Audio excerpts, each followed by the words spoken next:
And welcome, Indiana Hoosier basketball fans. Hoosier basketball fans, this is Coach Tonsoni.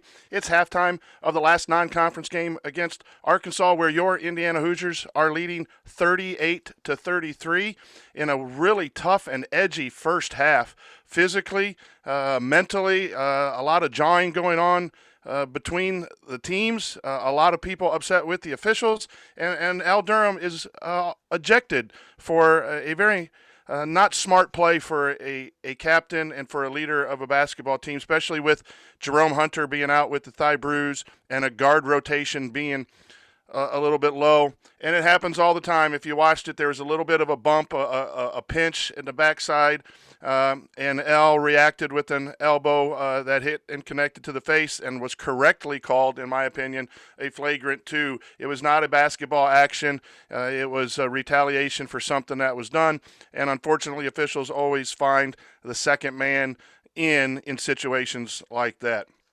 But Indiana 38-33, a really good half for Indiana with some questions, and we'll go over that here in this brief halftime report.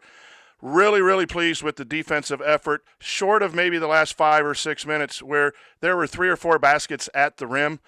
Some adjustments need to be made there. It was a nice response by Indiana after the ejection occurred with about 7 minutes to go. Indiana pushed out a lead to 29-22. There were 2 offensive rebounds late. There were some pick and roll coverages not covered from the weak side.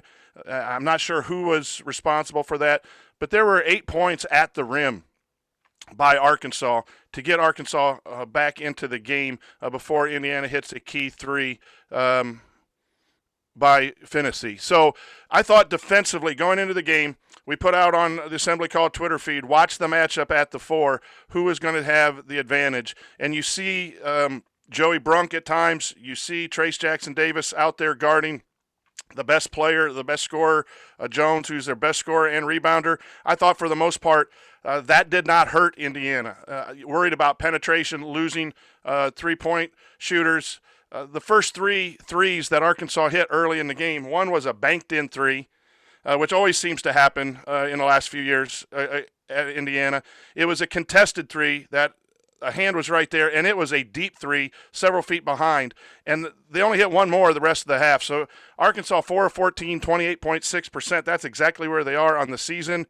You just don't want a team to get magically hot that one game. And so far, Indiana has prevented that. And 34.3% field goal shooting by the Razorbacks is an excellent defensive effort. There hasn't been a lot of penetration. Maybe at the end of the half, the guys got a little tired. They went to a double ball screen up top that gave Indiana a little bit of trouble. But it seems like Coach Bottoms, who's at Assembly Hall, says Coach Roberts screaming and yelling. I think he's got the scout. He's probably in there at halftime, paint's peeling, and they're going to get some of those rebound and those points at the rim corrected on the defensive side. The struggle has been on the offensive side. Arkansas is a top 10 defensive team. So I've been pleased with the amount of shots and where the shots are coming from, leaving way too many points at the free throw line. Indiana is 6 of 11 from the free throw line. Back to those woes. Trace Jackson Davis is having a tough night at 4 for 9, but he is getting fouled.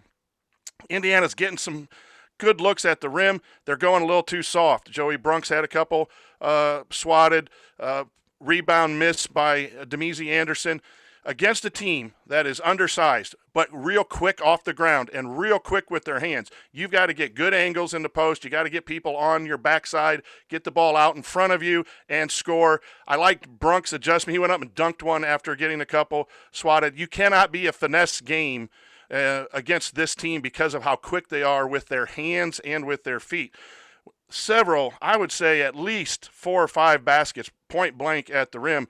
Not always going to hit every shot you take at the rim, but you'd like to think 3 or 4 of those would have gone in, and the lead should be a little bit bigger, maybe closer to 10 points than it is 5 points. And that's how you keep a team in. When you have an advantage, they have to guard Trace Jackson Davis with a 4. They have to guard Joey Brunk with a 4, undersized. Indiana's taking advantage of it by getting the ball in there.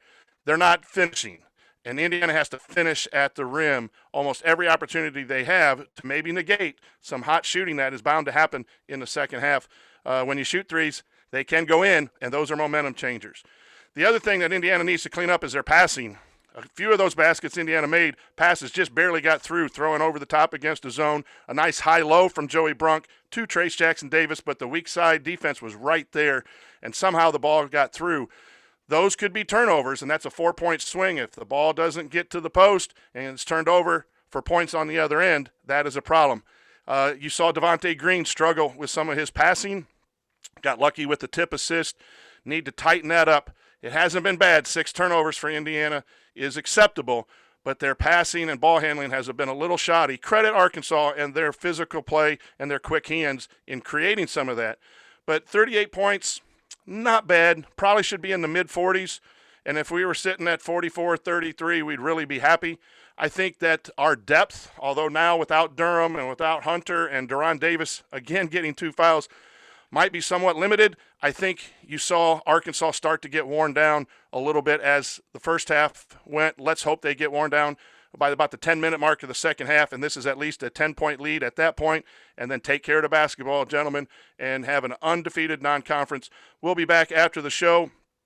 Jerod's having some technical difficulties down there in Texas, so I think it's going to be Ryan and I and Chad from the Chat Mob in the post-game show. We'll be on as soon as Indiana defeats Arkansas.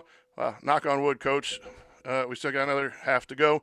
But sit back and enjoy and see if Indiana can clean up some of those things and push this lead out a little bit more.